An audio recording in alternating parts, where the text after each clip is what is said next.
Harapan bisa membawamu pada kebahagiaan, tapi bisa juga sebaliknya menghancurkanmu kalau kamu tidak hati-hati merancang harapan.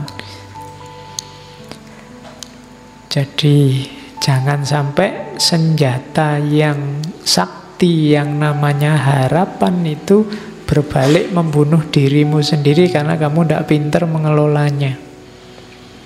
Itulah sifat paradoksnya harapan.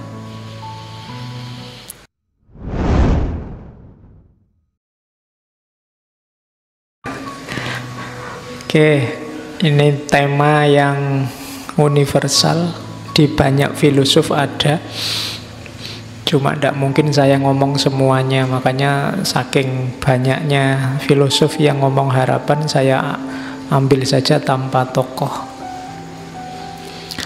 Oke, langsung saja.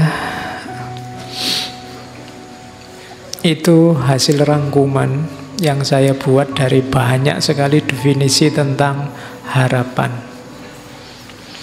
Ya intinya harapan itu selama kalian masih mau hidup, sebenarnya masih punya harapan. Tapi saya tidak mau hidup, Pak, saya ingin mati saja. Ingin mati itu ya harapan. Ya, biasanya selama orang akalnya jalan, ya dia masih punya harapan-harapan. Kenapa? Karena harapan itu part of life, bagian dari hidup kita, part of human experience. Kita alami. Kamu sadari atau tidak, kamu sengaja atau tidak, dari detik ke detik hidupmu itu sebenarnya rangkaian dari harapan ke harapan. Sudah ancang-ancang mau berangkat ngaji, hujan. Nah, padahal kamu sudah niat, itu kan harapan yang tidak tersampaikan, tapi itu pengalaman. Jadi kalau riwayat hidupmu itu mau disusun, itu sebenarnya kisah tentang harapan yang terpenuhi atau harapan yang tidak terpenuhi. Sebenarnya cuma itu. Jadi kalau kamu ingin nulis biografi, itu sebenarnya bisa diawali dari harapan-harapanmu apa saja. Dari situ cerita hidupmu akan berjalan. Kamu jadi orang yang semacam ini itu kan karena harapan-harapan hidupmu. Jadi harapan itu part of life, part of human experience. Ada kalanya harapan itu connected to suffering. Ada hubungannya dengan rasa sakit, baik jasmani maupun rohani. Orang itu biasanya sadar punya harapan kalau kepentok. Kamu pingin sehat kan kalau sedang sadar sakit. Kamu pingin gelisah ingin dapat pasangan kan kalau sadar kamu jomblo. Tapi kalau pas nggak sadar kan itu kan connected to suffering. Aduh, kok aku sendirian ya, sementara yang lain berdua. Nah, itu connected to suffering. Terus kamu punya harapan, mbok aku segera punya pasangan. Ya sebenarnya tidak apa-apa jomblo itu. Indonesia jaya itu karena bersatu, bukan berdua. Oke. Lah ya, makanya kalau ingin sukses kamu bersatulah. Oke. Terus harapan itu connected to facing not knowing thing. Kenapa disebut harapan? Karena kamu tidak tahu besok bisa terpenuhi atau tidak. Maka kamu berharap ingin sesuatu di masa depan. Makanya ada filosof-filosof tertentu, misalnya Nietzsche dan kawan-kawan, yang tidak terlalu suka dengan harapan. Hidup itu harus kamu kontrol, kamu kendalikan 100%. Tanpa kalkulasi-kalkulasi yang disebut harapan. Oke, ya meskipun sebenarnya itu harapan juga. Jadi Nietzsche berharap manusia tidak terlalu banyak harapan. Oke, jadi ya saya bilang tadi tidak mungkin bisa lepas dari harapan. Terus time related, biasanya harapan itu di masa depan. Terus eksistensial, hidupmu adalah kisahmu menghidupkan harapan-harapanmu. Jadi engkau eksis itu dalam rangka mewujudkan harapan-harapanmu. Maka dia sifatnya eksistensial. Harapan itu believing that the final result will be better than the start. Dalam harapan ada kepercayaan. Apa yang dipercaya bahwa besok, masa depan yang akan datang, keinginanmu itu kan ada di yang akan datang. Hasilnya akan lebih baik daripada sekarang. Kalau bahasa Al-Qur'annya walal akhiratu khairul laka minal ula. Itu harapan. Terus lagi, there is something to look forward and to strive. Ada yang dicari, ada yang diperjuangkan. Ini eksistensial. Jadi harapan itu menunjukkan bahwa ada yang kamu cari dan ada yang layak kamu perjuangkan. Makanya orang tidak boleh putus harapan, kehilangan harapan, atau tidak punya harapan. Alamat dia tidak punya sesuatu untuk diperjuangkan. Jadi kamu harus punya harapan. Kenapa kok kamu rasanya males-malesan, merasa masa depanmu gelap? Mungkin kamu tidak punya harapan di masa depan. Buatlah harapan. Jadi rancanglah harapan. Kalau dalam agama harapan itu kan nanti satu makom dalam tasawuf namanya rojak. Nanti di belakang saya ngomong sedikit tentang rojak, makom. Terus harapan itu carries us on the path, optimistic orientation to life. Dengan harapan kita akhirnya masuk ke wilayah jalan hidup. Kenapa orang menyebutnya jalan hidup? Karena dia harus ditempuh. Kesanalah kamu menuju. Ada tujuan, itu berarti ada harapan. Kamu mau berjalan, berarti kamu punya mental yang optimis. Nah, ini rangkuman dari banyak sekali definisi, saya pecah-pecah. Terus harapan juga believe whatever happen will be a good thing. Berarti kamu percaya bahwa besok hasilnya itu sesuatu yang baik, makanya kamu kejar. Kemudian harapan juga evolve, berevolusi, berubah, dinamis sepanjang waktu. Keinginanmu itu kan tidak pernah mandek. Hari ini pingin apa, besok pingin apa. Sekarang yang kamu kejar lulus, setelah lulus kamu mengejar kerja, setelah kerja kamu ngejar istri, setelah istri kamu ngejar anak, setelah anak kamu ngejar. Tidak pernah ada target final. Harapanmu itu mulur, kalau bahasanya Surya Mentaram. Dan yang terakhir, harapan itu a gift. Ini agak religius bahwa harapan itu sebenarnya anugerah. Bersyukurlah kalian yang masih punya harapan. Banyak orang yang mengharap saja susah, atau dia harus mati-matian merancang harapan yang cocok sama dirinya, padahal mungkin dia ingin lebih dari itu. Maka bisa berharap itu alhamdulillah. Jangan putus harapan. Agama sangat benci orang yang putus harapan. Kalau di surat Yusuf itu disebut orang kafir. Wala ta'asu min rauhillah. Jangan putus asa dari rahmatnya Allah. Orang yang putus asa berarti orang yang tidak punya harapan, itu minal kafirin, termasuk golongan orang-orang kafir. Kafir itu ya orang yang ingkar. Sebenarnya ingkar tidak dalam arti menjauh, tapi dalam arti menutupi kebenaran. Itu orang kafir.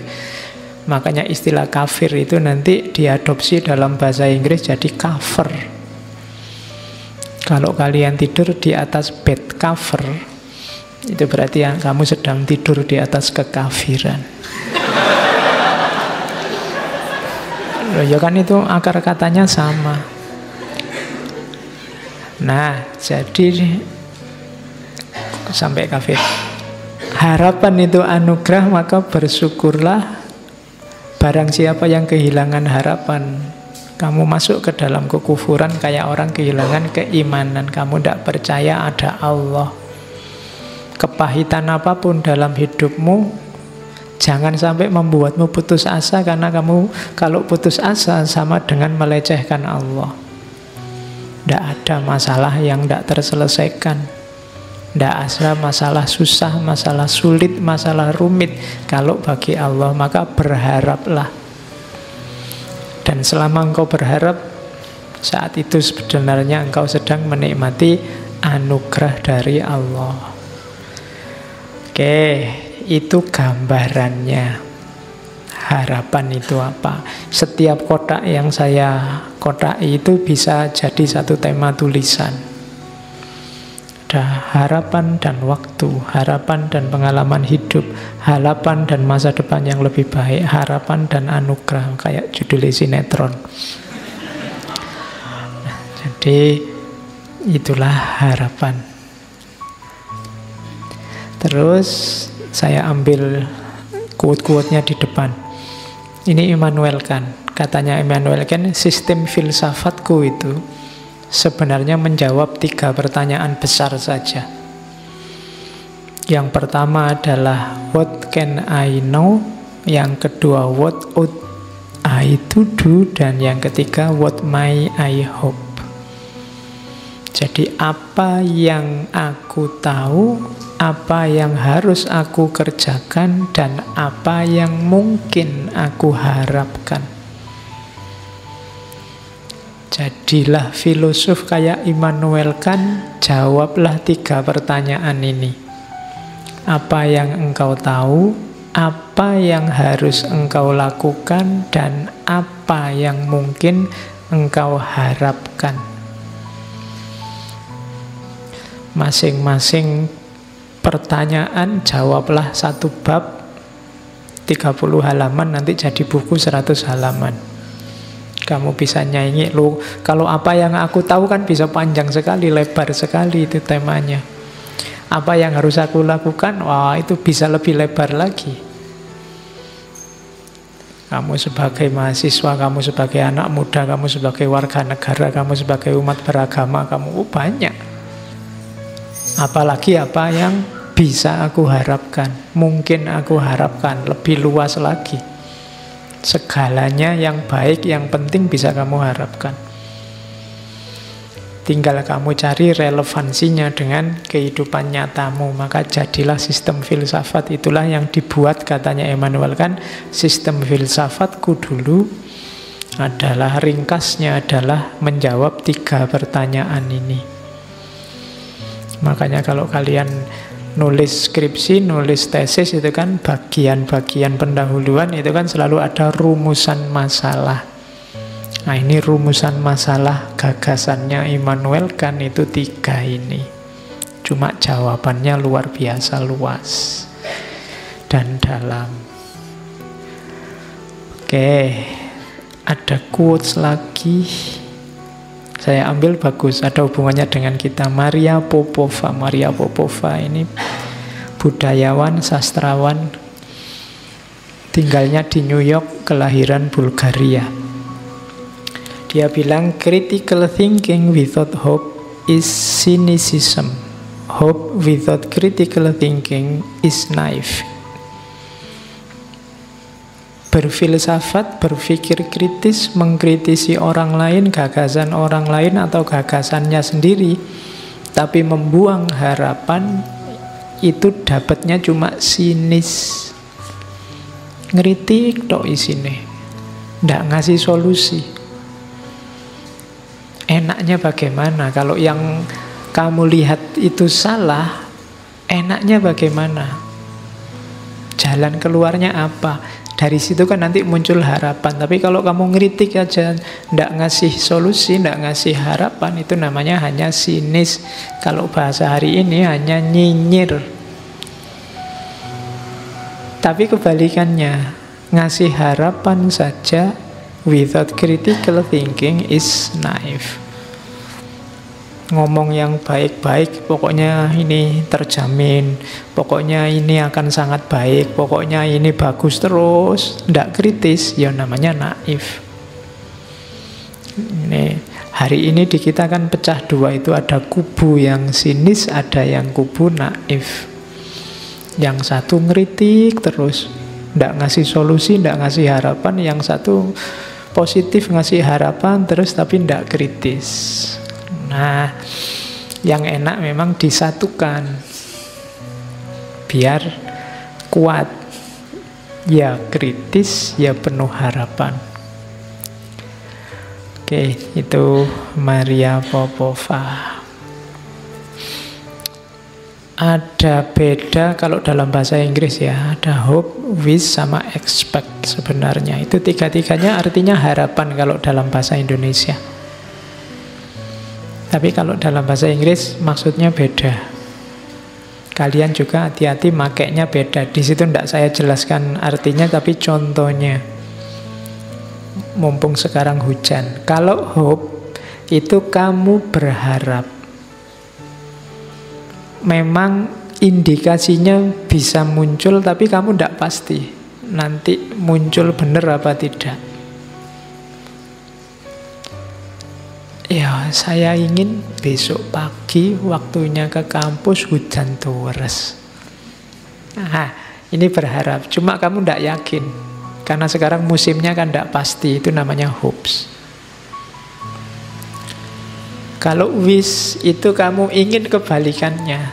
Wish itu kayak orang, enaknya kalau kayak gini nih, ada yang tiba-tiba bawa gorengan banyak terus dibagi misalnya. Tapi kan itu wish. Wong kita sudah ngumpul tidak ada gorengan.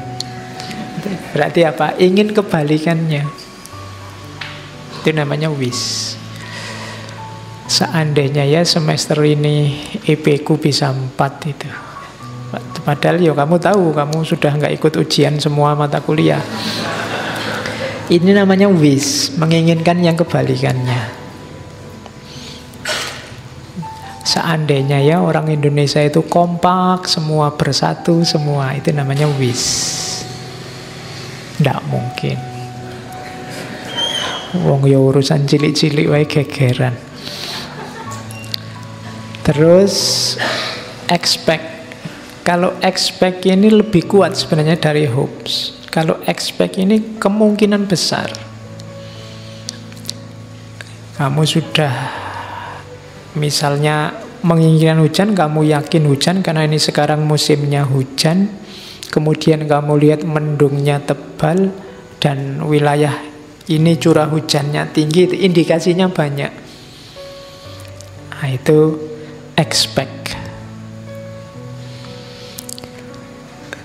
Expect itu kamu punya pacar cakep dan ingin menikah dengan yang cakep. Itu expect.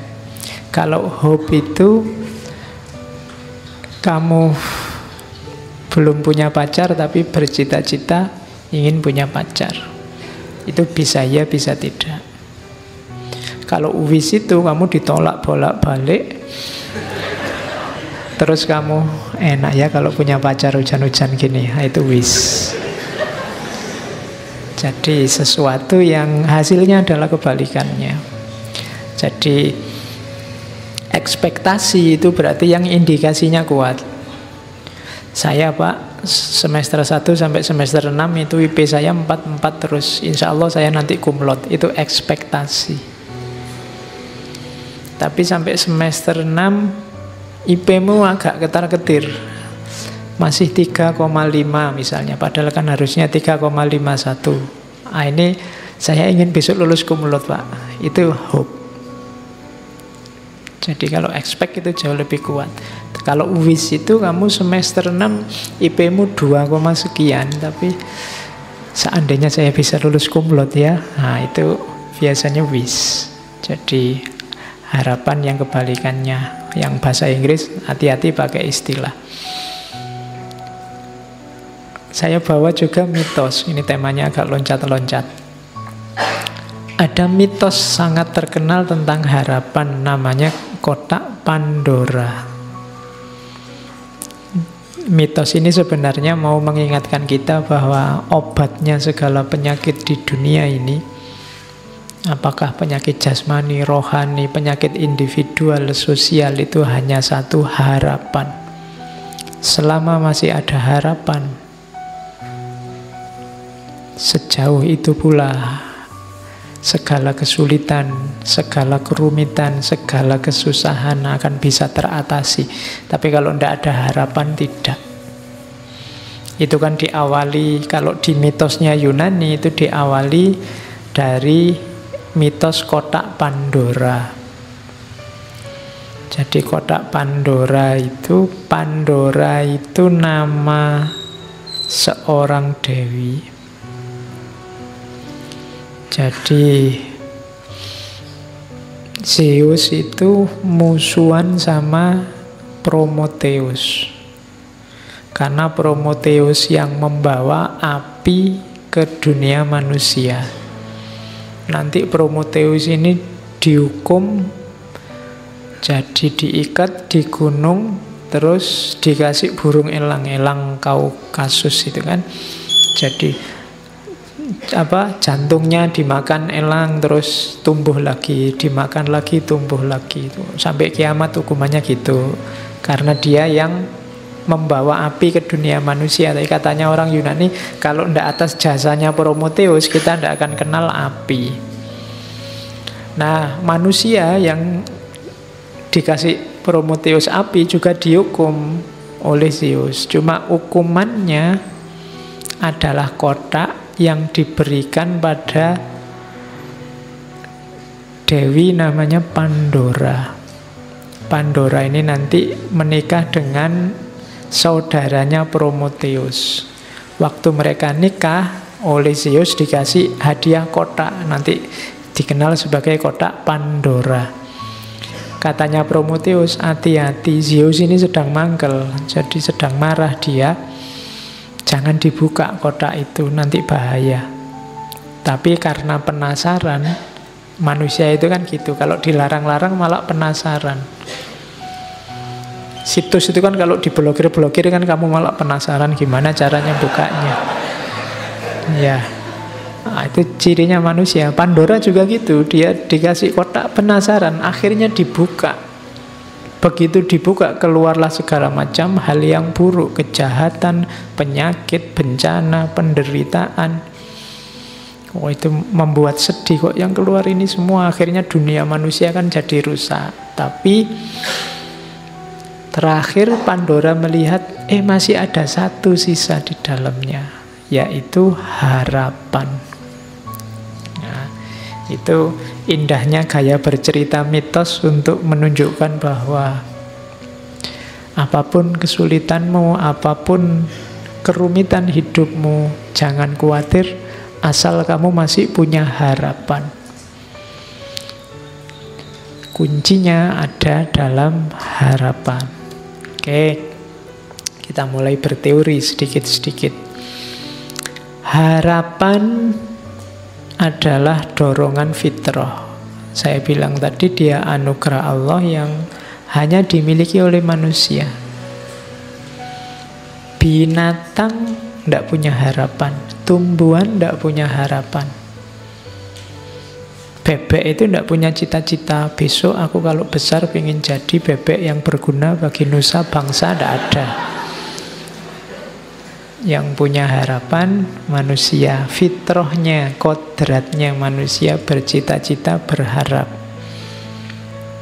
Yang kedua, harapan lahir karena kebutuhan. Ini boleh kembali ke Abraham Maslow, saya ambil contohnya itu.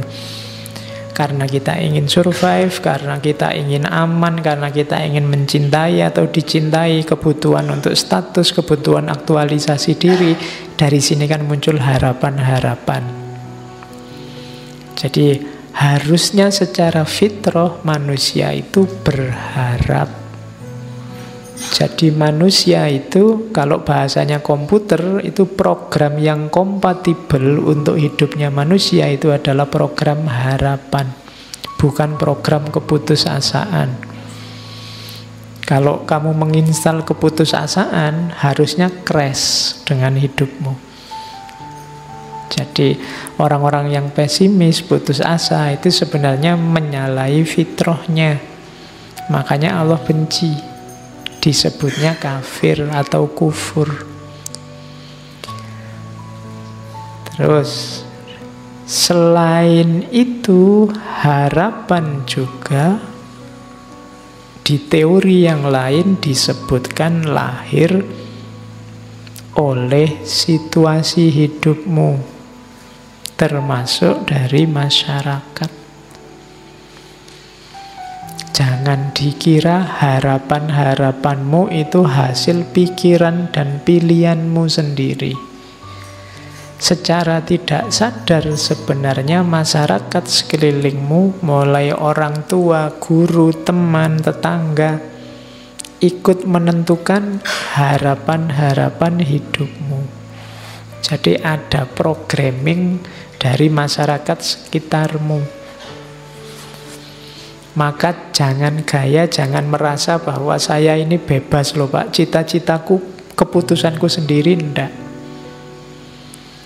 Di situ ada ilustrasinya, biasanya anaknya pedagang itu ya mentalnya dagang dan cepet. Kalau disuruh berharap untuk dagang, anaknya guru juga begitu, anaknya pemikir juga begitu, biasanya. Jadi cita-cita, harapan itu mix antara fitrah individu, kebutuhan masing-masing orang, plus programming dari masyarakatnya. Jadi teori ini mau bilang bahwa setiap orang harus sadar sebenarnya kebebasan mutlak untuk manusia itu tidak ada. Kamu yang merasa bebas sebenarnya tidak bebas juga. Masyarakatmu pasti mempengaruhi ekspektasi dan harapanmu, bukan keinginanmu sendiri. Ketidaksadaran ini nanti sering membuat orang jadi patah hati, stres, depresi, konflik. Jadi harapan itu darimu dipengaruhi oleh masyarakat, didorong oleh kebutuhan. Terus apa mainnya harapan, pentingnya harapan dalam hidup kita? Ya, kalau ini sebenarnya tidak perlu dijelaskan, kalian sudah tahu. Ini menegaskan arah dan orientasi hidup, meningkatkan kemampuan menghadapi kesulitan. Itu ada, saya kutipkan sebuah quotes dari Biksu Thich Nhat Hanh, dari ini biksu Zen Buddhisme dari Vietnam. Dia punya torekot, kalau bahasa Islamnya ya, dia punya order of interbeing. Jadi kita kan selama ini interreligius, interrelasi, dia punya order of interbeing. Jadi tidak cuma sesama manusia, sesama makhluk, tapi saling berhubungan dengan segala yang ada. Katanya Thich Nhat Hanh, hope is important. Harapan itu penting sebab dia akan membuat momen saat ini tidak terlalu sulit untuk ditanggung. Kalau kita percaya bahwa besok lebih baik, kita akan bisa menanggung beratnya hidup hari ini. Itu enaknya punya harapan. Jangan putus harapan dengan situasimu, dengan kondisimu, kondisi negaramu, kondisi agamamu. Ketika kamu tidak putus harapan, seberat apapun yang kamu tanggung hari ini, rasanya akan ringan. Kenapa? Tenang aja, besok enak kalau harapan kita terpenuhi. Kalau tidak terpenuhi, berharap lagi. Selama kamu masih punya harapan, masih enak. Hidupmu kiamat kalau kamu sudah tidak punya harapan. Jadi tanggunglah kesulitan hari ini dengan harapan. Jadi solusinya gampang. Kamu tidak punya uang, nggak apa-apa, sumpek sekarang. Bayangkan besok ini puasanya, besok kamu kaya raya. Itu kan kamu lebih enteng nanggungnya sekarang. Kamu jomblo sekarang tidak apa-apa, bayangkan besok dapat yang terbaik, Nah, itu kan kamu jadi enteng. Pakai teori yang orang bilang biasanya kalau pacari gonta-ganti dapatnya yang jelek. Aku kan tidak punya pacar, mesti intuke sing apik misalnya. Jadi berharap tidak membuatmu jatuh. Tidak ada yang bisa mengalahkanmu selama kamu masih punya harapan. Kok kamu kuliahmu tidak lulus-lulus? Tidak apa-apa, saya masih berharap tidak ter-DO. Kok kamu ter-DO? Tidak apa-apa, saya masih berharap masa depanku bagus karena ijazah dan gelar itu tidak segalanya. Kan gitu. Kok iya. Kok kamu susah di karirmu karena tidak punya ijazah, nggak punya, tidak apa-apa. Karir itu kan cuma satu aspek dalam hidup, masih banyak aspek yang lain. Loh kan itu enak, selama kamu masih punya harapan, masih punya jangkauan ke depan yang kamu impikan kan tidak masalah. Kamu mau kerja apa, ijazah tidak punya, keterampilan tidak punya, ya gampang nyari istri yang kaya aja misalnya. Masih ada harapan. Oke, terus jadi perannya kunci harapan itu. Itu yang terakhir ada quotes dari Henry Nouwen. Henry Nouwen itu pastor Katolik dari Belanda. All great spiritual leaders in history were people of hope. Semua tokoh pemimpin spiritual dalam sejarah adalah figur-figur penuh harapan. Tidak ada tokoh spiritual yang putus asa. Ibrahim, Abraham, Moses, Musa, nabi-nabi tidak ada yang putus asa. Ruth itu neneknya, kalau itu sebenarnya tokoh dari Bible. Tokoh perempuan, neneknya Nabi Daud, yang nanti ada silsilah juga sama Yesus. Maria, Yesus, Rumi, Gandhi, Dorothy Day, semuanya menjanjikan. Orang-orang yang penuh harapan. Live with a promise in their heart. Mereka meyakini suksesnya di masa depan, janji-janji di masa depan. Itulah yang membimbing mereka menuju masa depan. Jadi masa depan itu penting, maka hidupkanlah dengan harapan. Terus, nah, cuma ini tadi kan yang positif-positif. Ada teori lagi, sebenarnya harapan itu sifatnya paradok. Harapan itu sumber kehidupan, cuma hati-hati. Kadang-kadang dia juga sumber kehancuran. Kenapa? Mungkin di sesi ngaji apa saya pernah bilang, hanya orang yang berharap yang bisa kecewa. Ya kan? Hanya orang-orang yang berkeinginan yang bisa gagal. Jadi itu paradoksnya harapan. Jadi paradok itu sifat yang bertentangan, makanya kamu mengelolanya harus hati-hati. Harapan bisa membawamu pada kebahagiaan, tapi bisa juga sebaliknya menghancurkanmu. Kalau kamu tidak hati-hati merancang harapan. Jadi jangan sampai senjata yang sakti yang namanya harapan itu berbalik membunuh dirimu sendiri karena kamu tidak pintar mengelolanya. Itulah sifat paradoksnya harapan.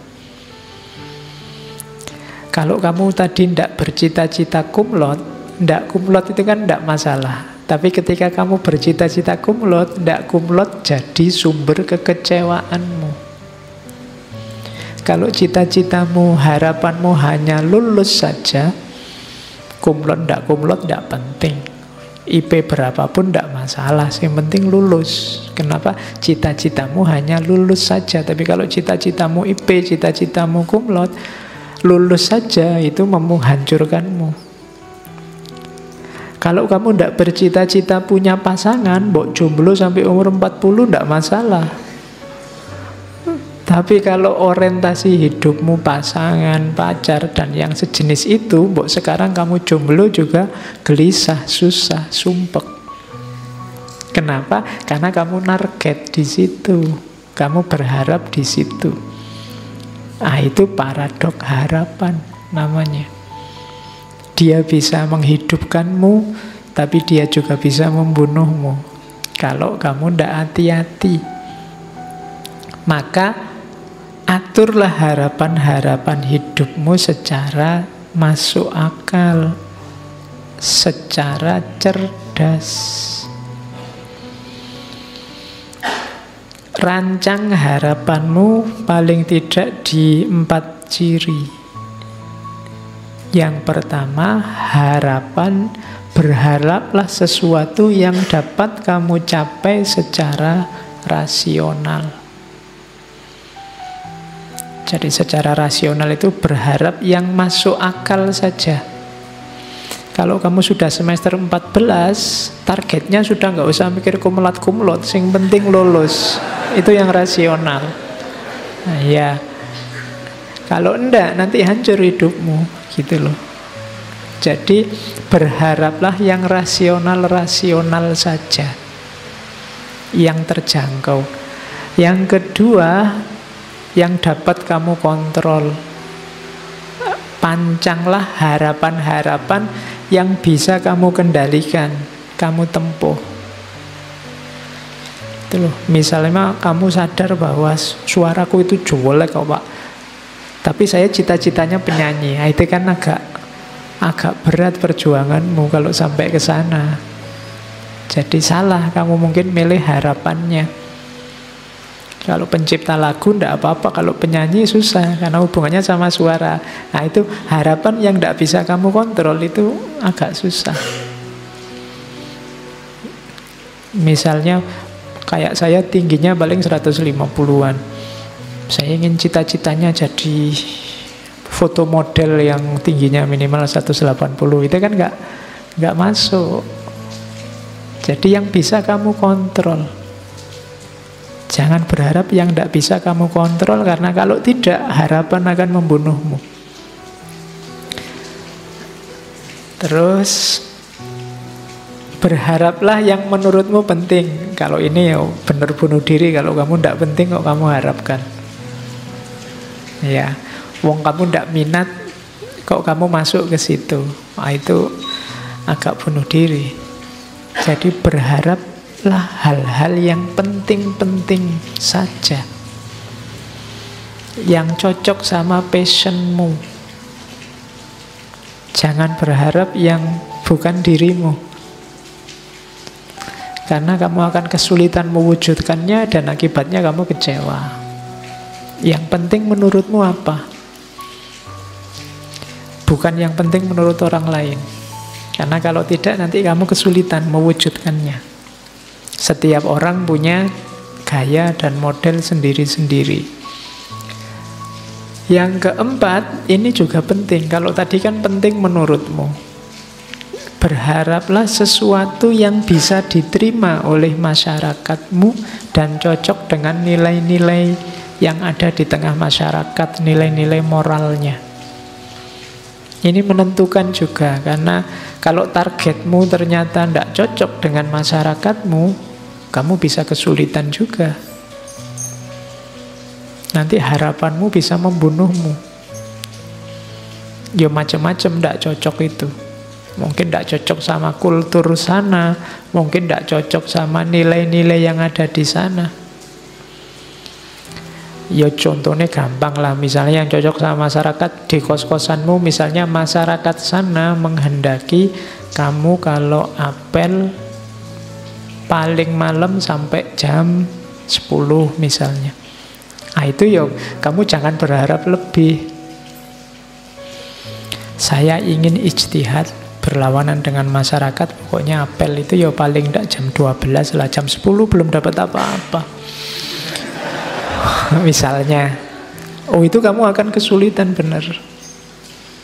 Mungkin kamu punya argumen, punya dasar, punya dalil. Lo gimana Pak, saya sholat isya-nya sekarang selesainya paling jam 8. Nanti kos saya sama tempat apelnya jauh, bisa sampai jam 9. Kalau jam 10 harus pulang, ya belum ngapa-ngapain kita, baru say hello misalnya. Nah itu kan argumenmu. Tapi masyarakatmu tidak bisa. Kamu kasih argumen itu, mereka punya tata nilai sendiri. Nah, harapanmu kalau tabrakan dengan maunya masyarakat, kamu akan susah juga. Hasilnya kesengsaraan juga. Maka rancanglah harapanmu di 4 ciri ini. Rasional, bisa kamu kontrol. Yang penting-penting ini juga menurut saya harus digarisbawahi. Tidak harus segala hal kamu patok harapan. Yang tidak penting-penting tidak masalah. Ada kan hal-hal kecil yang tidak tercapai juga tidak masalah, tidak apa-apa. Wong itu tidak penting meskipun kamu berharap. Kayak kamu main game HP itu kan asik, kamu berharap menang tapi kok ya kalah terus, ya tidak apa-apa, wong cuma game aja loh. Kenapa? Tidak penting. Kamu tidak harus sedih, nggak harus marah, nggak harus nendang-nendang pintu karena kalah game. Oh tidak apa-apa, wong cuma permainan. Itu namanya kamu ngerti prioritas. Mana yang penting, mana tidak penting. Ya semuanya kamu harapkan. Misalnya teh ini kan kamu berharap teh ini segarnya luar biasa, begitu diminum misalnya.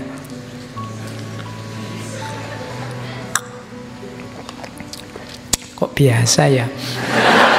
Misalnya itu kan kamu kecewa, tapi ya ndak apa-apa, wong ini ndak prioritas kok. Meskipun tadi aku berharap kan ndak masalah, ndak penting. Beda tadi sama urusan kuliahmu, sama urusan masa depanmu, itu kan jauh yang lebih penting. Jadi berharap, patoklah yang kamu anggap penting-penting saja. Dan yang terakhir, hati-hati dengan norma-norma dan nilai-nilai di tengah masyarakat. Karena masyarakat itu juga harus jadi pertimbanganmu. Mereka punya logika sendiri, mereka punya standar sendiri. Nah, komponennya harapan ada 3. Nggak usah dibaca definisinya, agak bulet.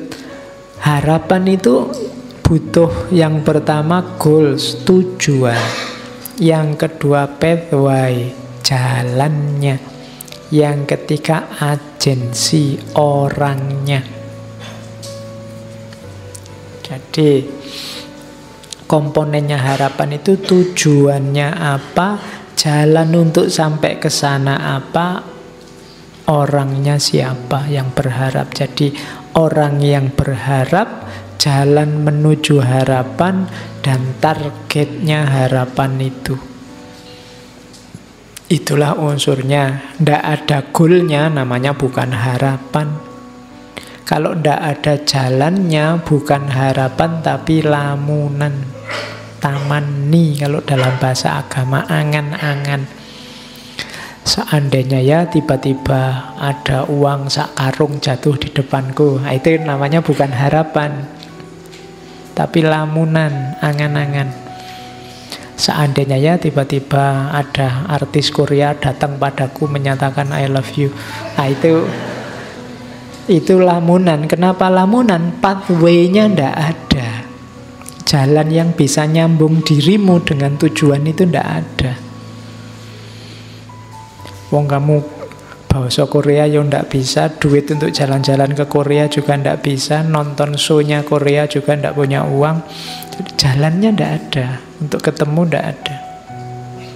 Nah itu ndak ada pathway-nya, maka namanya angan-angan. Untuk lengkap disebut harapan, jalannya ada, strategi menuju ke sana ada, goalnya ada, tujuannya ada, dan orangnya juga mau. Jadi ini harus lengkap. Kalau tidak ada orangnya Pak, ya sama aja bohong. Ada jalannya, ada tujuannya, orangnya yang berharap tidak ada, ya tidak jadi cerita. Jadi itu 3 komponennya. Penghalangnya juga ada 3. Yang pertama emosi, yang kedua stresor, dan yang ketiga surprise event. Kalau emosi jelas, emosi-emosi negatif itu mungkin menghalangi jalanmu mewujudkan harapan.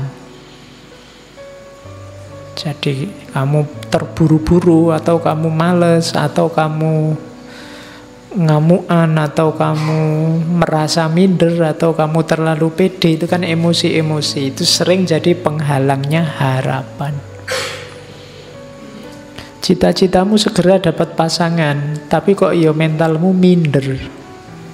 Kalau ndak ada orang aja kamu postingnya, teriak-teriaknya selalu tentang perempuan, pasangan, tapi begitu ketemu nderedek, grogi, ndak bisa ngomong, ya sama aja. Emosi ternyata penghalangmu. Yang kedua stresor. Kalau stresor ini nanti berpengaruh ke emosi, tapi stresor itu sesuatu yang menghalangi, yang menekanmu sehingga ndak bisa mewujudkan harapan. Kayak kamu pengen cepet lulus, tapi kok ya kamu kerja. Kerja ini kan jadi stresor namanya, membuatmu stres. Jadi pengen cepet lulus, tapi kok ya harus kerja ya. Nah itu kan stresor namanya. Pengen jadi orang soleh, tapi kok ya susah yang ngaji itu ya. Misalnya itu kan ngaji jadi stresornya. Jadi penghalang harapan itu emosi, stresor, dan yang ketiga surprise event. Kalau 1 dan 2 mungkin kamu bisa ngatur, tapi yang ketiga ini susah. Surprise event itu, hidup ini kan serba tidak terduga. Kamu sudah niat-niat pokoknya sampai saya lulus S2, jangan sampai ada pacar, jangan sampai ada perempuan atau laki-laki yang mengganggu. Kok ya dilalah ada event yang membuatmu jatuh cinta, dia juga oke, sama-sama oke, ini surprise event. Waduh, tadi prinsipnya mau dilanjutkan apa enggak ya? Kalau dilanjutkan kok ya eman-eman. Harapanmu enggak terwujud untuk enggak punya pasangan sampai lulus. Itu namanya surprise event. Kamu ingin IP-mu sempurna tiap semester 4 terus, tapi kok yang dilalah semester ini kamu bareng sama sakit misalnya. Nah, itu surprise event. Itu juga menghalangi harapan.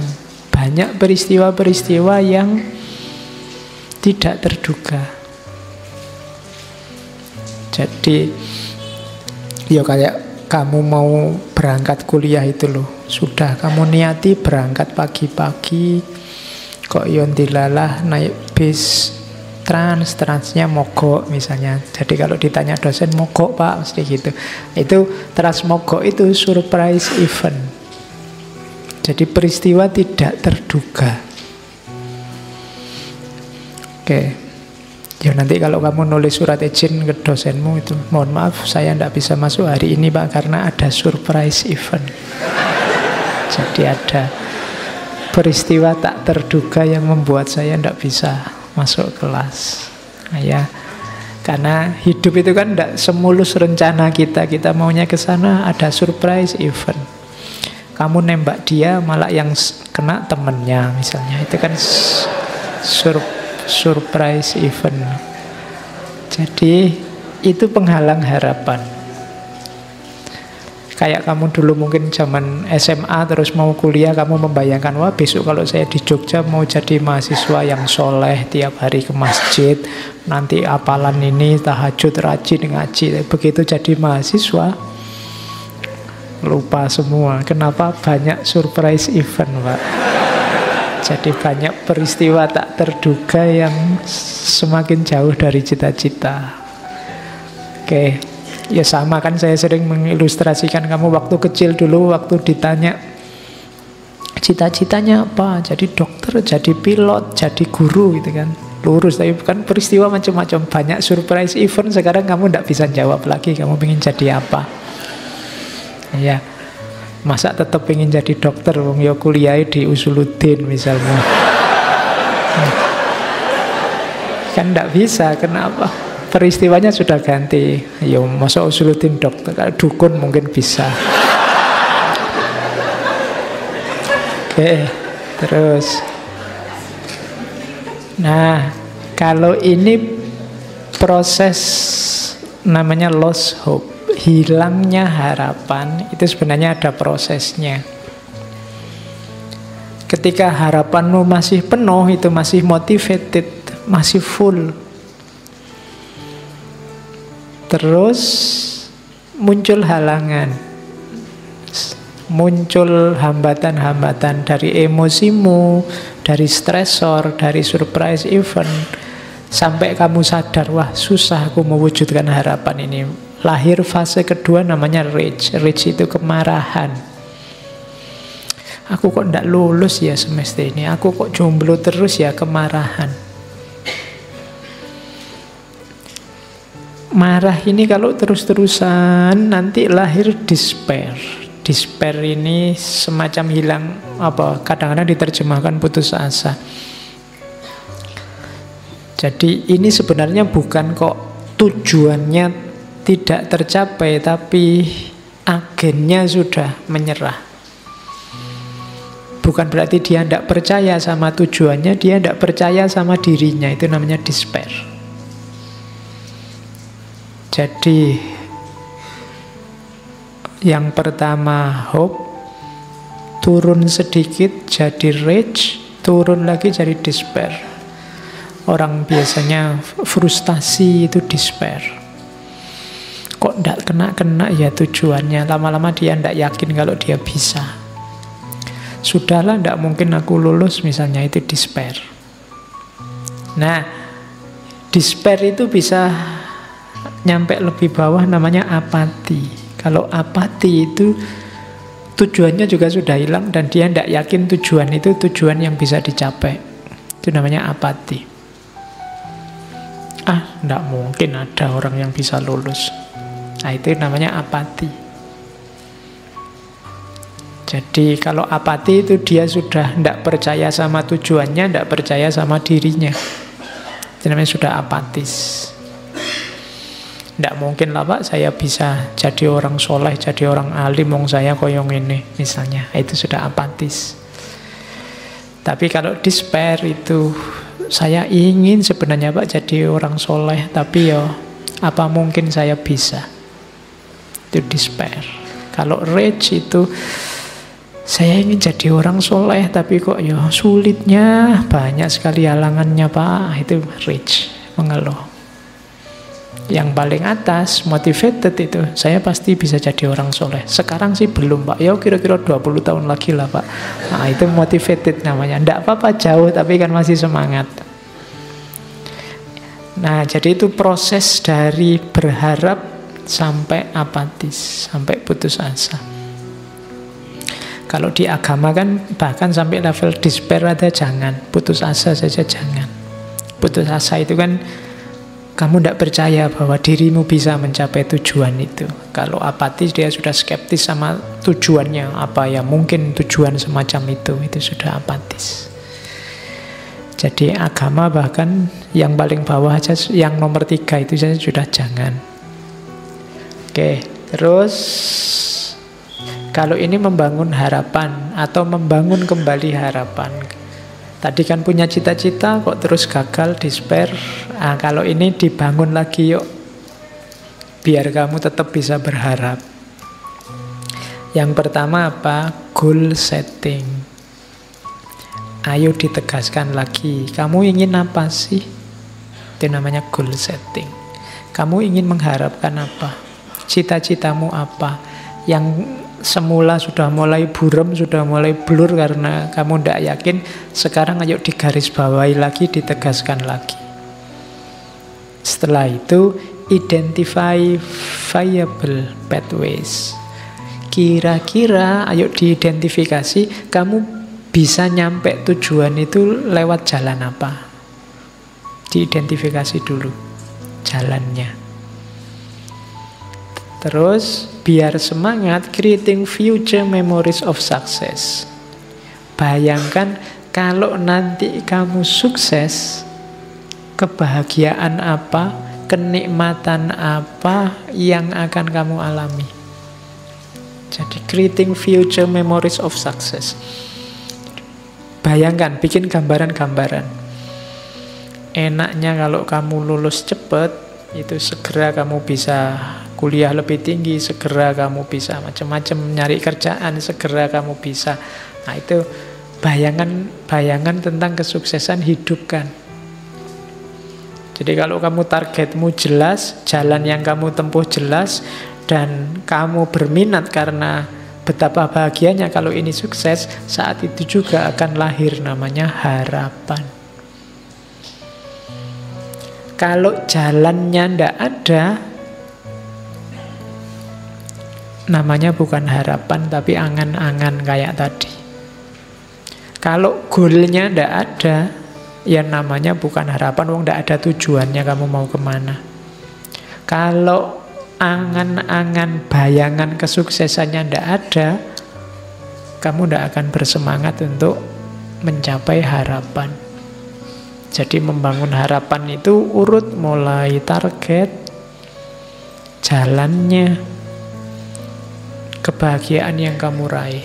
Setelah ini kamu boleh, mumpung ini masih awal tahun 2019 ini, harapanku apa saja.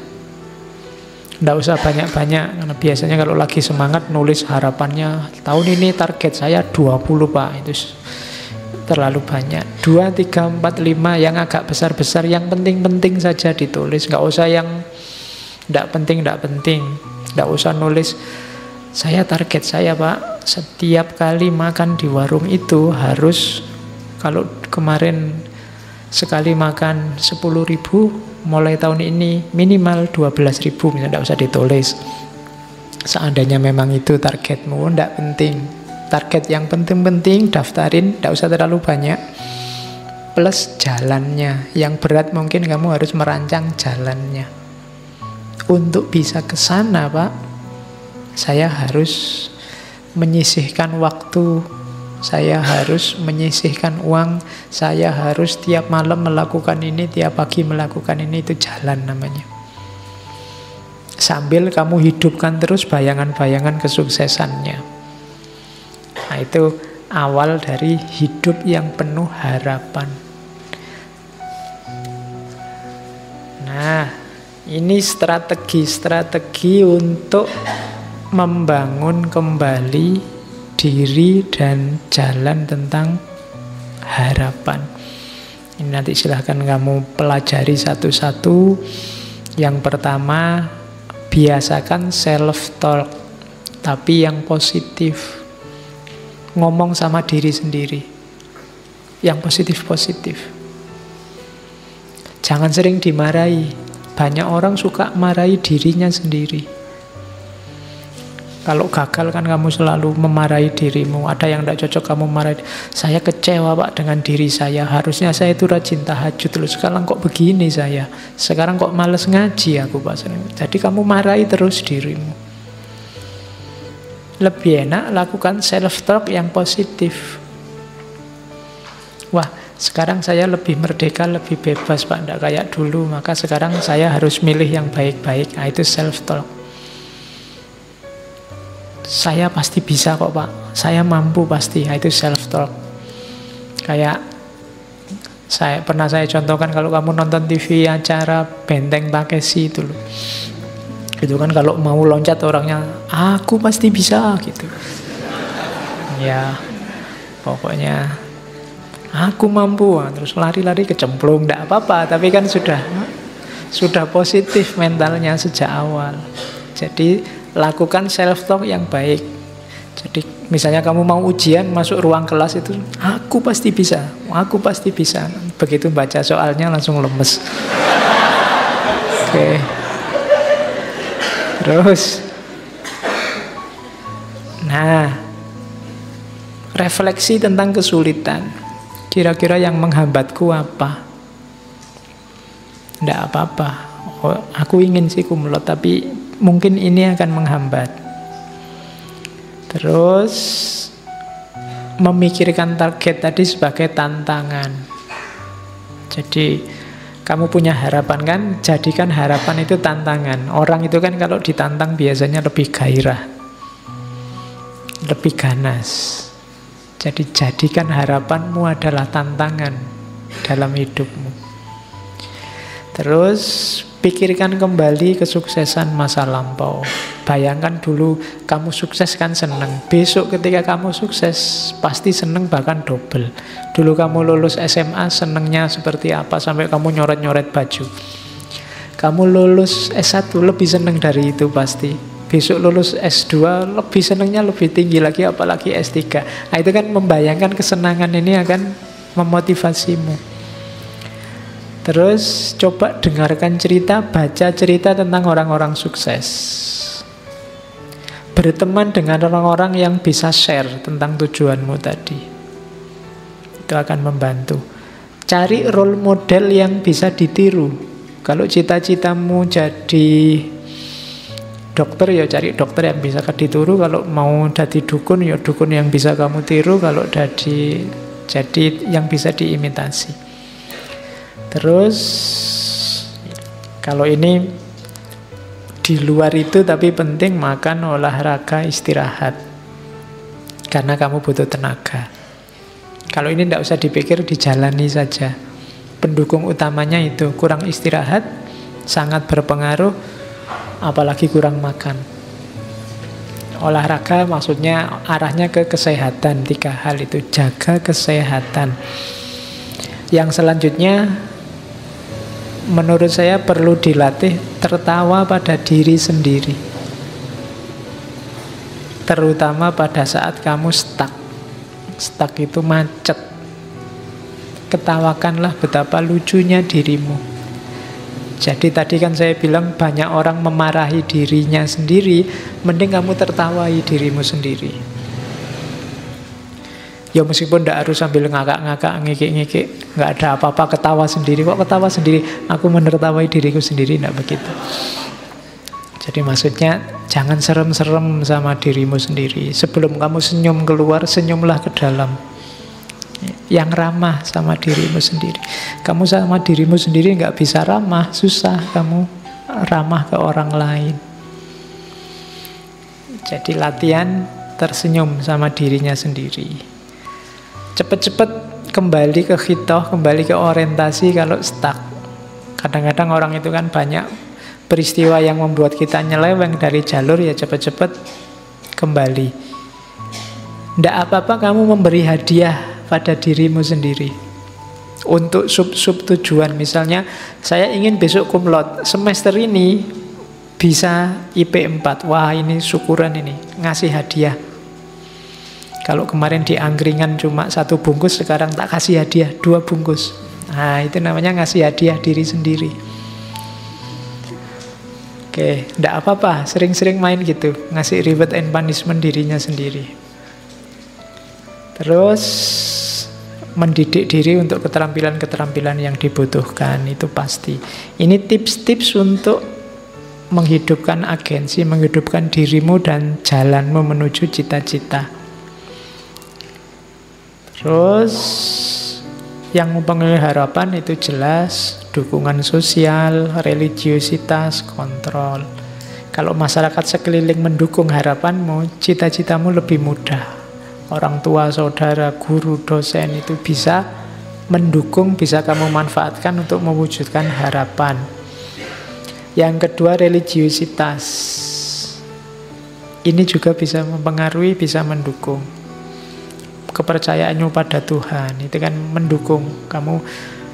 Mungkin kamu agak merasa kurang mampu, tapi dengan Allah bisa menolong, ada Tuhan yang bisa membantu. Itu kan bisa mempengaruhi harapan. Kalau orang yang tidak kenal Tuhan atau tidak percaya Tuhan, apa-apa kan disandarkan dirinya. Sementara manusianya terbatas, banyak kekurangan. Nah, itu lebih susah. Tapi karena kita punya Tuhan, lebih mudah. Kemudian kontrol, kemampuan kita mengontrol harapan. Itu juga mempengaruhi harapan kita. Ada batasnya harapan itu ya. Kamu sadari apa tidak? Harapanmu dibatasi oleh pengetahuanmu, pengalamanmu, lingkungan hidupmu, dan kemampuanmu. Itu pasti. Kenapa kamu mengharapkan itu? Ya karena itu yang kamu tahu, itu yang kamu bisa, itu yang pernah kamu alami. Kamu sadari atau tidak? Itulah batasnya harapan sebenarnya. Yang kedua, batasnya harapan itu usahamu. Maksudnya usaha itu apa? Setinggi apapun harapanmu, sejauh apapun harapanmu, kuncinya tidak pada yang tinggi atau yang jauh itu, tapi pada usahamu. Jadi harapan itu penting, baik, tapi kuncinya ada di usahanya. Yang ketiga, kepercayaanmu pada dirimu sendiri, pada masyarakatmu, pada Tuhan. Itulah batas harapanmu. Jadi kalau ada yang tanya, apa Pak batasnya harapan itu? Ya pengetahuan, pengalaman, lingkungan, kemampuan, usaha, dan kepercayaan. Inilah yang membatasi, yang jadi pagernya harapan kita. Terus doa, kita masuk sebentar ke agama ya. Apa perannya doa? Pak, saya kan bisa berharap macam-macam, nanti ditambahi doa kan beres. Enggak, doa itu pendukung, penguat. Usaha itu yang mewujudkan. Kenapa harus ditambahi doa? Ini sebenarnya kajian psikologi agama. Karena manusia itu punya ciri terbatas. Kemampuan pengetahuannya terbatas, kemampuan pengalamannya terbatas, kemampuan dirinya terbatas. Yang kedua, manusia itu labil. Katanya A, besok itu. Kalau ditanya siapa favoritmu, saya favorit yang itu loh Pak. Nanti besok ganti itu, oh ganti Pak, saya favoritnya yang itu. Jadi idolamu kan terus macam-macam jadi banyak. Kita ini sering labil, berubah-ubah terus. Orang mau apa, maunya kamu ke sana. Sekarang kemarin kamu cita-citamu jadi guru, dosen. Sekarang IT-nya canggih, oh saya ingin jadi YouTuber Pak sekarang Pak. Terus IT-nya, itu kan labil, berubah-ubah terus. Itu manusia. Jadi dia terbatas, lemah, labil, kemudian langka itu dia berhadapan dengan kematian. Dia tidak ada terus. Dan ini hubungannya nanti sama Tuhan. Makanya orang perlu berdoa. Manusia tidak bisa ngontrol perbuatannya sampai akhir. Yang saya bisa itu cuma minum.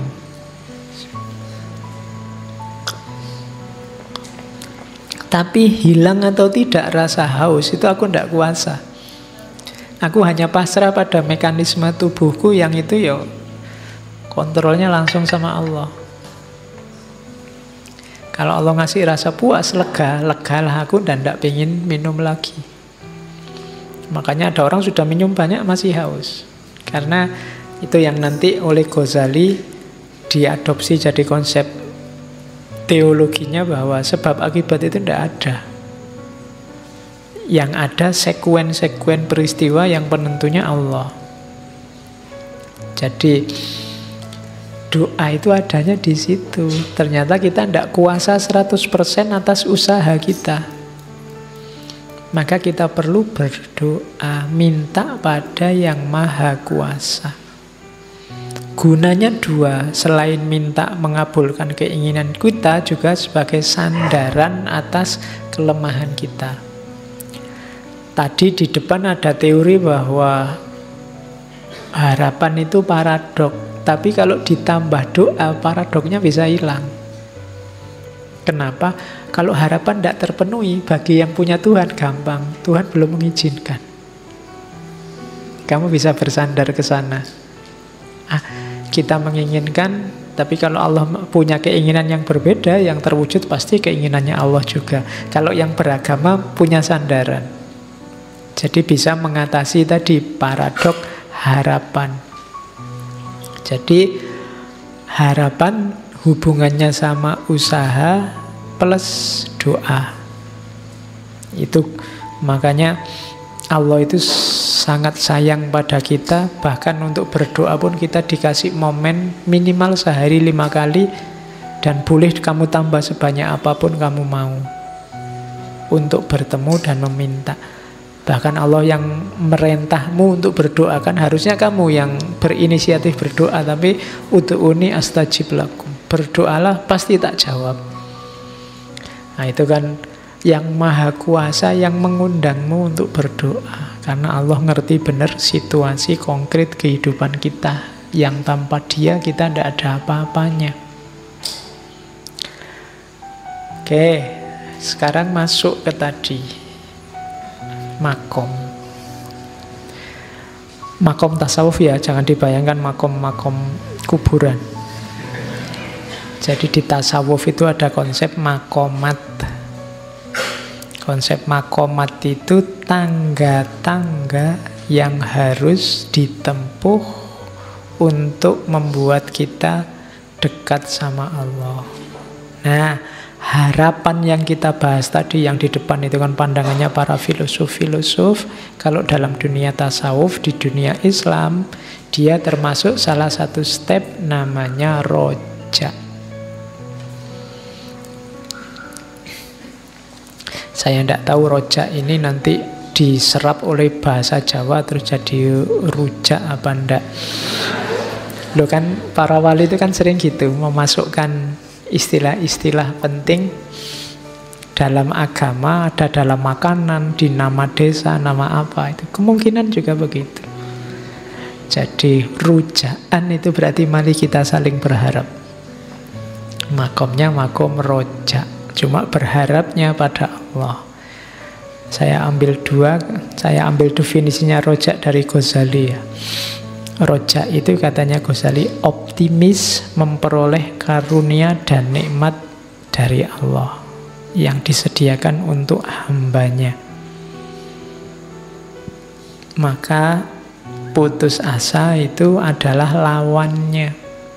Jangan putus asa dan jangan membuat orang putus asa. Putus asa aja tidak boleh untuk dirimu sendiri, apalagi membuat orang putus asa.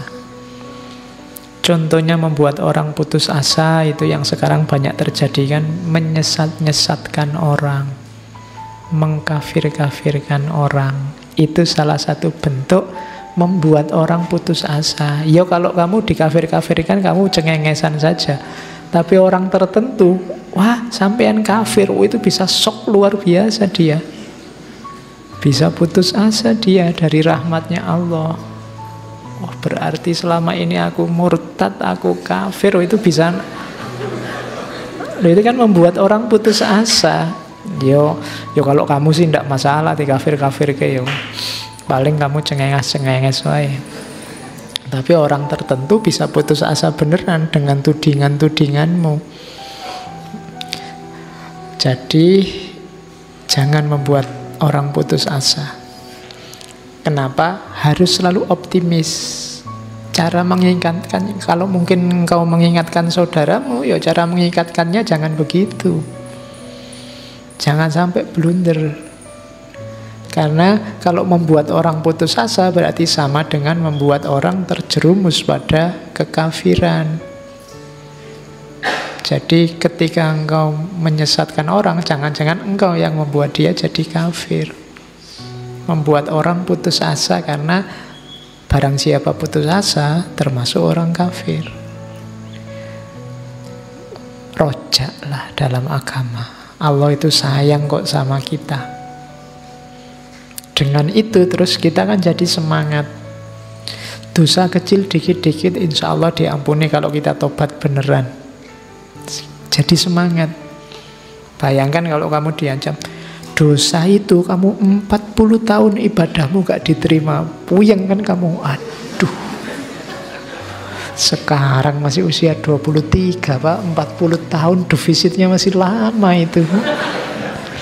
Gantinya gimana itu kan ya. Kamu kehilangan harapan akhirnya. Daripada gitu, daripada ibadah nggak diterima, sisa rasa ibadah Pak. Bisa jadi begitu kan. Maka jangan buat orang putus asa, buat orang semangat. Nggak apa-apa sampean, insya Allah kalau tobatnya beneran diterima oleh Allah, teruskan aja. Itu kan membuat orang semangat, ngasih harapan. Nah, ciri-cirinya harapan itu katanya Ibnul Qayyim, cinta pada yang diharapkan, takut harapannya hilang, dan berusaha mencapai apa yang diharapkan. Kenapa ciri-cirinya ini? Karena rojak itu objek harapan tertinggi adalah Allah. Jadi makanya dia makom. Untuk mendekat ke Allah, salah satu makomnya rojak. Kalau di Ibnu Athaillah, rojak itu makom nomor 5, kalau tidak 6. Yang pertama tobat, yang kedua zuhud, terus sabar, dan seterusnya.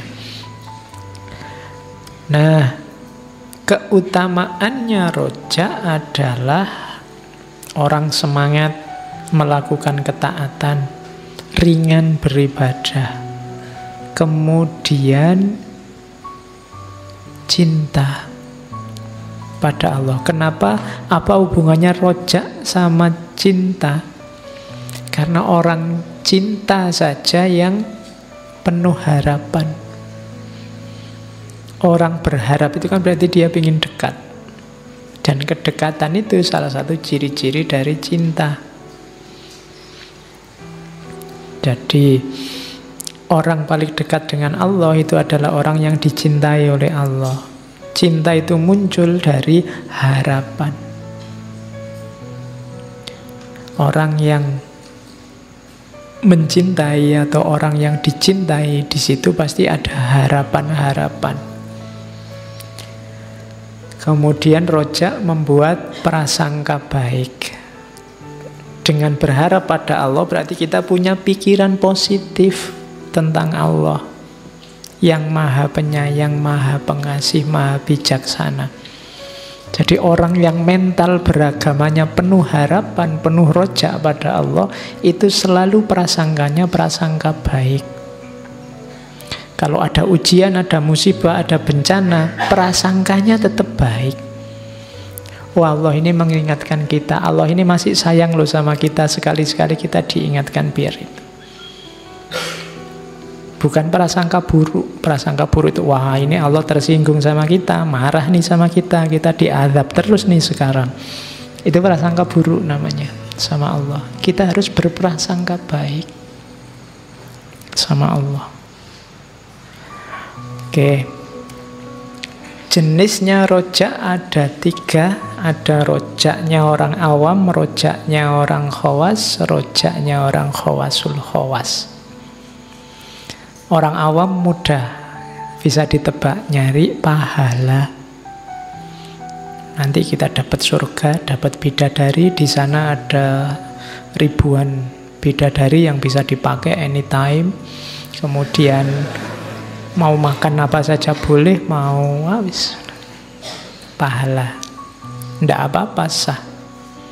Saya sering menganalogikan pahala itu kan kayak anak kecil sama orang tuanya. Barang siapa belajar malam ini, besok pagi tak beliin KFC ya. Nah, itu kan anaknya semangat belajar, bayangannya dapat KFC-nya, tapi tidak masalah. Kalau orang tuanya kan biar anaknya pinter, dipameri dengan hadiah makanan. Anak ini yang dipikir makanan saja, tapi tidak masalah. Meskipun dia mikir makanan, nanti kan sampai ke pinternya tadi. Yang diinginkan orang tuanya tercapai. Meskipun yang ada di pikiran anaknya makanannya, tapi makanannya juga dapat, tapi kan pinter yang diinginkan orang tuanya juga dapat. Jadi jangan diketawakan, jangan direndahkan orang yang mengejar pahala. Jadi biasa orang ngejar pahala itu tidak apa-apa. Yang harus kamu gelisahkan orang yang mengejar dosa. Ya. Yang kedua, rojaknya khawas. Kalau khawas itu yang dia pikir ridhonya Allah. Saya kayak gini diridhoi tidak ya sama Allah. Yang diharapkan ridhonya Allah saja. Yang paling tinggi rojaknya khawasul khawas. Khawasul khawas itu rojaknya orang yang tidak sekedar ridhonya Allah, tapi dia selalu ingin bersama Allah, selalu dekat sama Allah, mengalami ma'rifat atau musyahadah kalau dalam bahasanya para sufi. Jadi batin yang selalu hidup dekat dengan Allah. Itu yang diimpi-impikan kelompok khawasul khawas. Kalau kelompok khawas, dia ingin dapat ridhonya Allah. Kalau kelompok awam, dia ingin dapat pahala atau balasan dari Allah. Terus rojak itu ada yang mahmudah, tapi ada yang mazmumah. Yang mahmudah ya yang biasa, melakukan kebaikan, ketaatan, dan mengharapkan balasan dari Allah. Atau orang yang melakukan dosa tapi terus bertobat, mengharapkan ampunan Allah, itu rojak yang mahmudah, terpuji. Ada rojak yang mazmumah. Orang rojak yang mazmumah itu tercela. Ia ini berharap pada Allah tapi dosanya nggak berhenti-berhenti. Saya curang, saya korupsi, tidak apa-apa. Allah pasti mengampuni, Allah maha pengampun kok. Saya itu terus, tidak ada tobatnya. Itu namanya rojak yang mazmumah. Tenang aja, tidak apa-apa. Allah itu maha pengampun. Kita salah kayak gini, nanti diampuni. Terus saja, tidak apa-apa. Itu mazmumah. Jadi tidak boleh. Oke, saya bawa 2 kisah dari Ihya tentang rojak. Dari Ghazali. Yang pertama kisahnya Yahya bin Aktham. Yahya bin Aktham ini qadhi zaman Abbasiyah. Beliau ini kepalanya qadhi, kalau bahasa Arabnya qadhil qudot. Jadi pimpinannya para qadhi zaman Abbasiyah. Beliau 2 kali jadi pimpinannya para qadhi. Yang pertama zaman Al-Ma'mun, yang kedua zaman Al-Mutawakkil. Zaman Al-Mutasim tidak, jadi meloncat 1 khalifah. Madhabnya Syafi'i. Nah, Yahya bin Aktham ini satu ketika, ceritanya Ghazali ini muncul di mimpinya sahabatnya. Bayangkan ini qadhi, orang paling alim, ditanya, gimana keadaanmu Yahya? Jawabannya Pak Yahya, wah ternyata dosaku banyak, disebut satu-satu. Padahal ini qadhi loh ya, pimpinannya para qadhi, dia gelisah dengan dosanya. Terus jadi mungkin defisit ini, dosanya banyak, mau nggak mau ya harus masuk ke neraka dibandingkan pahalanya. Tapi terus Yahya ini komplain pada Allah, loh bukankah ada riwayat bahwa engkau seperti dugaan hambamu, dan aku sejak aku hidup itu berprasangka baik, mesti aku ini dikasihi oleh Allah dan Allah tidak menghukumku. Nah, jadi itu yang saya sebut tadi, rojak dan anggapan baik pada Allah. Terus Yahya mengucapkan, loh wong hadisnya begini katanya Rasulullah, bahwa yang berprasangka baik pada Allah, ya Allah seperti dugaan hambanya. Dikomplain oleh Yahya gitu sama Allah, oh iya bener riwayatnya begitu, kamu tidak jadi deh, diampuni sekarang masuk surga. Jadi prasangka baik, harapan baik pada Allah, itu contoh dari kisahnya Imam Ghazali di Ihya. Ada kisah lagi yang kedua. Kalau ini kisahnya Bani Israel. Jadi ada seorang Bani Israel itu masuk neraka. Di neraka sudah 1000 tahun. Di sana dia menjerit-jerit. Menjeritnya ya karena dia sudah masuk neraka, mungkin bayangannya masih bisa tobat, dia nyeritnya pakai nama Allah. Mungkin waktu disiksa, Allahu Akbar, mungkin gitu. Nah, ini Allah, ini kok orang disiksa kok teriak-teriak namaku. Terus Jibril panggil dia. Nah, begitu datang, ditanya Allah, gimana tempatmu, gimana kondisimu? Ya pasti aja jawabannya, ya jelek, wong di neraka, tempatku jelek. Ya sudah, itu konsekuensi perbuatanmu, disuruh kembali lagi. Kamu harus balik ke sana. Kamu di dunia dulu memang kufur. Tapi begitu dia mau balik ke neraka, dia berhenti sebentar, terus balik badan. Oleh Allah ditanya, lah kok kamu balik lagi mau apa? Dia jawab, saya benar-benar berharap engkau tidak memasukkan aku lagi ke neraka setelah sejenak aku dikeluarkan.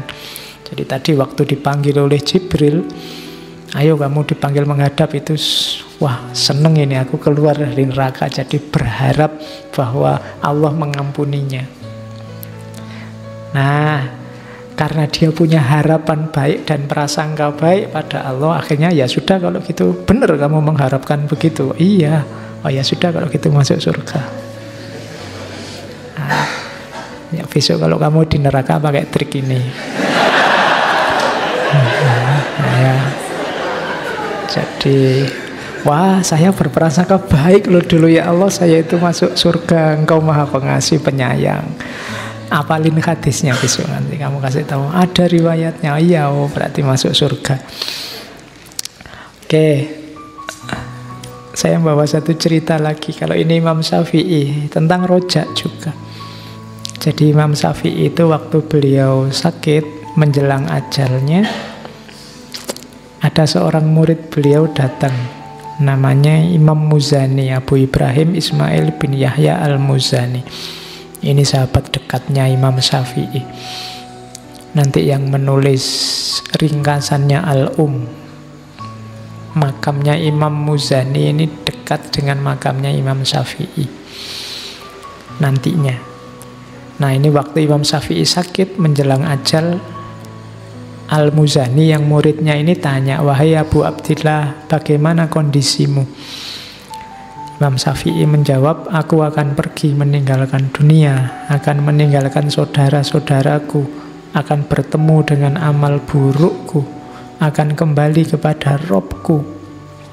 Aku tidak tahu apakah ruhku akan ke surga hingga mengucapkan selamat padanya, atau ke neraka hingga aku mengucapkan duka cita padanya. Jadi orang selevel Imam Syafi'i yang sebegitu alimnya juga masih takut membayangkan nasibnya. Harusnya kita lebih takut lagi. Cuma kita punya daya tahan yang lebih dahsyat. Nah, setelah itu lahir puisi yang sangat terkenal dari Imam Syafi'i yang beliau ucapkan menjelang beliau meninggal sambil menangis. Ketika mengeras hatiku dan menyempit jalanku, ku jadikan rojak sebagai titian menuju ampunanmu. Terasa begitu besar dosaku, namun saat ku timbang ia dengan ampunanmu, wahai Tuhanku, ternyata jauh lebih luas ampunanmu. Engkau yang selalu melimpahkan ampunan atas segala kesalahan, Engkau yang maha baik dan senantiasa memberikan ampunan. Jadi ini syair ini isinya sangat berharap dan prasangka yang baik pada Allah. Itu bekal kita. Karena yang bisa menyelamatkan kita besok adalah rahmat dan sayangnya Allah. Maka berprasangka baiklah. Baik untuk dirimu sendiri maupun untuk saudara-saudaramu. Jangan membuat saudara-saudaramu putus asa, sumpek, sedih. Beri harapan pada mereka. Oke, saya kira itu untuk harapan. Minggu depan kita lanjutkan pasangannya. Ya, sebenarnya harusnya dimulai dari khauf dulu baru roja. Cuma karena ini tahun baru, biasanya tahun baru dimulai dari harapan-harapan, maka saya balik harapan dulu. Untuk menyeimbangkan harapan, kita juga harus ada khauf.